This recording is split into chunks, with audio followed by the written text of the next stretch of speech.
Episódio 76, Dragon Quest Dino Daibu Can Fly, o Pequeno Guerreiro 2020, resumo e crítica. E os acontecimentos desse episódio você encontra no capítulo 265 até o 268. O episódio começa com o Avan conseguindo abrir a porta usando seu feitiço e o Pop fica bastante impressionado. No mangá a reação dele é ainda mais engraçada. Avan chama todos para eles passarem pela porta. O Dai fica para trás e aí começa um diálogo bastante interessante com Avan, onde Dai agradece o seu mestre. Dai conta que ele e o Baran deram duro para quebrar uma porta como aquela, e dessa vez o Dai estava obcecado pensando em como quebrar essa outra porta. E o Avan mostrou que havia outra opção, que seria de abrir a porta. E ao ver isso, o Dai ficou feliz e concluir que o Rei do Mal está errado ao dizer que a força é tudo. E graças ao mestre Avan, o Dai pode acreditar nisso. Com um semblante feliz do Dai ter entendido isso, o Avan diz que não ter força pode ser um problema, mas o poder não é tudo. E que o conhecimento e um coração forte são uma forma de poder também. Avan diz ao Dai que a verdadeira batalha ainda vai começar e diz para eles irem rápido. Antes de seguir em frente, o Avan olha para trás, vendo o Ryunkyo, e o Ryunkyo está olhando para ele. Avan faz uma reverência ao Ryunkyo e segue em frente. Os monstros prometem acabar com o Ryunkyo e seguir para impedir Avan e os outros. Ryunkyo diz que é impossível,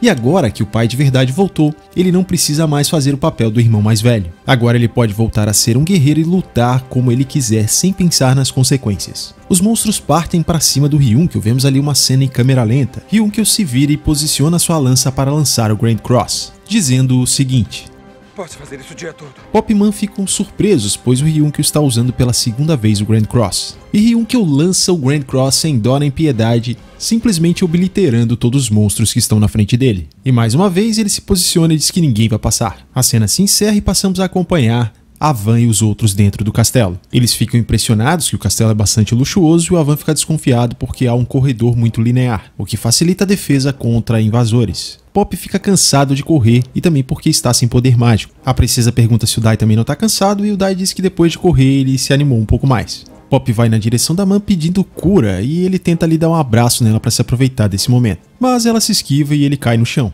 Ele começa a fazer drama, mas se irrita e pergunta se o Pop quer que ela faça ele descansar para sempre. No mangá o Pop é mais ousado, pois a Man não se esquiva dele e ele acaba abraçando ela quase que na altura da linha da cintura. A Man fica perseguindo o Pop para bater nele, e a Van interrompe a briga ao decidir que eles vão descansar ali. Todos ficam sem entender, e a Van mostra um cilindro mágico. Então a cena se encerra. E aqui tivemos mais uma alteração de ordem de cenas, que no mangá isso aqui apareceria um pouco mais à frente, mas eles adiantaram essa cena. Em seguida vemos o Vern e ele é abordado por uma criatura ali, uma sombra estranha, dizendo que está chegando a vez dele entrar em ação. E pelo que a criatura fala, ele é o guardião mais poderoso do palácio. E Vern o autoriza a entrar em ação. Na cena seguinte vemos Avan agindo de forma despreocupada, ele começa a preparar um piquenique para todos. E o Pop já começa a criticar o Avan, relembrando que enquanto eles estão ali, o Ryunkyo está lá fora lutando sozinho. Apesar de exausto, o Pop diz que não pode ficar ali parado e começa a se levantar. E Avan acerta uma pena prateada na cabeça do Pop, o que faz com que ele caia diretamente com a cara no chão. E os demais ficam bastante assustados. "Pra que agredir?"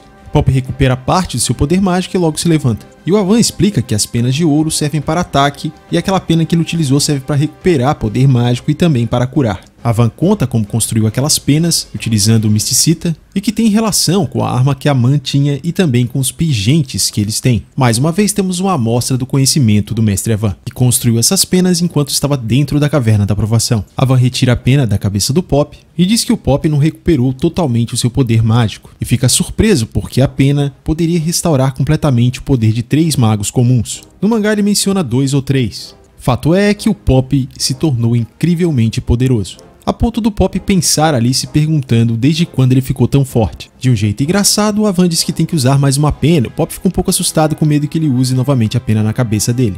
E Avan diz que vai um pouco mais à frente sozinho para ver se tem armadilhas e também fazer um mapa do local. E acontece um momento um pouco cômico ali que o Avan parece um personagem de cartoon. Ele retira um enorme martelo destruidor de armadilhas debaixo da capa dele. Não sei se isso foi só um alívio cômico ou alguma referência aos jogos de Dragon Quest. Mas foi um momento cartunesco aqui de comédia do Avan. Dai pergunta se não é perigoso o Avan ir sozinho, ele admite que sim e acaba chamando a Leona para vir com ele. Ela estranha um pouco ele ter chamado ela, mas quando Leona olha para o Avan, ela já consegue captar que tem algum motivo importante. Leona pede que a Man cuide do Dai e do Pop e vai com o Avan. Avan diz para que Dai e os outros não se preocupem, que logo ele e a princesa voltarão, e pede que eles não saiam dali e aproveitem os lanches que o Avan preparou. A Van age de um jeito engraçado e leva a princesa muito rapidamente. Dai resolve abrir a cesta de lanche e se depara com essa figura na comida, que faz Dai e Pop sorrirem. E Pop comenta que é capaz do Avan dar cabo do Vern sozinho. E Man chama a atenção do Pop dizendo que ele não pode ficar relaxado só porque o mestre voltou. E eles devem continuar pensando que vão ter que lutar. E aqui o diálogo é muito diferente do que tá no mangá. Pois no mangá a Man não diz isso com tranquilidade, ela está um tanto apreensiva. Ela sente que o Avan está se esforçando para ser brincalhão e ela não consegue se sentir tranquila, ela percebe ali que há algo errado. Ou seja, é bem diferente o sentido da conversa no mangá em relação ao anime. Dai diz que eles devem se recuperar, como o mestre Avan disse, para lutarem quando for necessário. E também para o Avan não precisar lutar arriscando sua vida.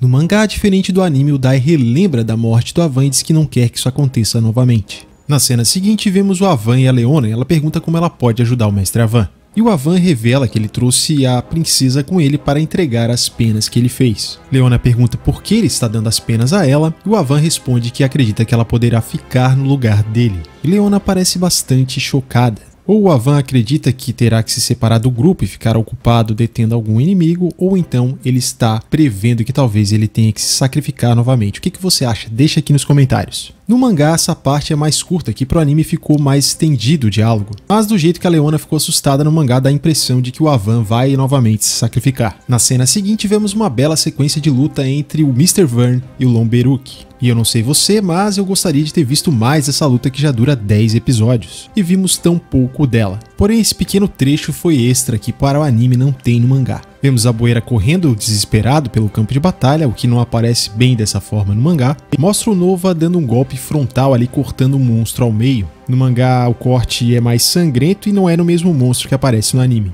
E no mangá a ordem dessa cena é anterior à parte do piquenique do Avan. Temos a participação do Crocodile, que está bem parecida com o mangá, e também do Badak e outros soldados, que também está bem parecido com o mangá. Vemos Shio usando o Nunchaku e também se ferindo com ele. E no mangá é bem diferente porque tem aqueles dois monstrinhos que eu já mencionei em outra crítica aqui no canal. Eles até aparecem no anime, mas não tem nenhum destaque, como tem no mangá. No mangá, o Shio interage mais com esses dois monstrinhos. Vemos Lomberuki e os demais depois de derrotarem todos os monstros, e lá no fundo tem aquele 3D horrível, porém embaçado para dar aquela disfarçada. Pro anime, resolveram unir duas cenas, uma que acontece antes do piquenique do Avan e a outra que acontece depois, e acabou ficando mais resumido do que no mangá. Lomberuki fala que no fim das contas os monstros do submundo eram apenas bestas que não sabem trabalhar em conjunto. E os humanos se sobressaíram porque sabem cooperar uns com os outros. Zabuera e Mr. Vern são pressionados nesse momento, e Zabuera está pensando apenas em salvar sua pele, tentando induzir o Mr. Vern a lutar contra os humanos enquanto ele foge. Santa inocência do Zabuera achando que o Mr. Vern vai cair no papinho dele.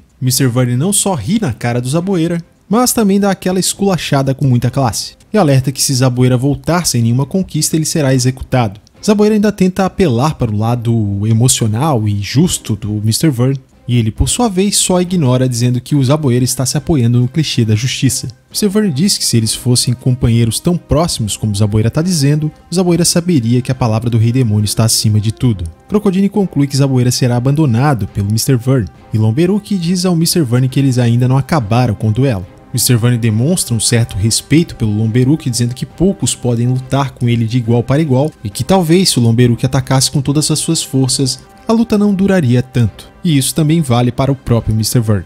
E assim o Mr. Vern se despede do Lomberuki e todos os humanos que ele achou que durariam bem menos, demonstrando seu respeito por todos eles. Mr. Vern desaparece deixando Zabuera sozinho, e Nova comenta que Zabuera foi largado para trás porque Mr. Vern não o respeita. Crocodile diz para o Zabuera se render, pois ele não pode voltar para o castelo porque será executado e também não poderá enfrentar todos eles. Zabuera ri histericamente, se levanta e ainda ofende o Crocodile. Zabuera se autopromove e diz que já pensou num plano e vai lutar, e que as centenas de monstros caídos irão protegê-lo. Badak, revoltado, diz que os monstros que o Zabuera tanto se gabou estão semi-mortos. Então que Zabuera se mostra o mais desprezível dos vilões. Ele resolve lançar um feitiço e matar todos os monstros que lutaram ao lado dele. E aqui temos uma cena que ficou de fora do anime. No mangá, temos um momento heróico do Shio, pois ele salva os dois monstrinhos que ele estava enfrentando. Zabuera precisava dos cadáveres para usar a síntese de ser superior. Os corpos se fundem em volta do Zabuera, protegendo ele, formando um enorme monstro chamado Ser Superior Zumbi. Lomberuki subestima o monstro e o ataca. Apesar de fazer um pequeno corte na cabeça do monstro, a espada de Lomberuki se quebra. Lomberuki fica chocado e todos os outros também, afinal de contas Lomberuki é o mais poderoso dentre eles ali naquele momento. Zabueira agradece o ataque e conclui que esta é a real entidade suprema. O episódio termina com essa grande ameaça. Sobre a crítica do episódio, manteve mais ou menos o mesmo nível do episódio anterior. Eu gostei da forma como foram ordenadas as cenas, até que ficou bom. Gostei bastante do diálogo entre Avan e o Dai sobre o conhecimento e o coração forte também serem uma espécie de poder. E mais uma vez o Avan brilhou demonstrando todo o seu carisma nesse episódio. Eu só espero que ele não tenha que se sacrificar mais uma vez. Também gostei da participação do Ryun, que ele ali usando o Grand Cross. A cena acrescentada do Lomberuki lutando com Mr. Vern. Fiquei bem curioso em relação ao guardião do castelo. Será que vai ser o Avan que vai enfrentá-lo? O episódio terminou muito bem também com esse suspense para o próximo episódio, afinal de contas agora o Zabueira está extremamente poderoso. E nem mesmo Lomberuki conseguiu dar conta dele. Eu só acho uma pena que tiraram essa interação do Shio junto com aqueles dois monstrinhos, porque isso faria parte do desenvolvimento do personagem e provavelmente ele vai conseguir fazer com que esses monstros passem pro lado dele. E é uma pena que isso fique de fora do anime. E me parece que pro próximo episódio teremos mais um pico aí, vai começar a subir o nível novamente. No geral foi um episódio que eu gostei, já que no episódio anterior já tinham baixado as minhas expectativas para esse aqui. Me parece que a tendência daqui pra frente é que os episódios voltem ao seu pico novamente. Alguns diálogos eu ainda prefiro do mangá, principalmente a parte que a Man fala sobre o Avan, embora também tenha se encaixado bem o que ela falou no anime para o pop. E você, o que achou do episódio 76 de Dragon Quest Dino Daibuken? Deixa sua opinião aqui nos comentários. Valeu e vejo você no próximo vídeo.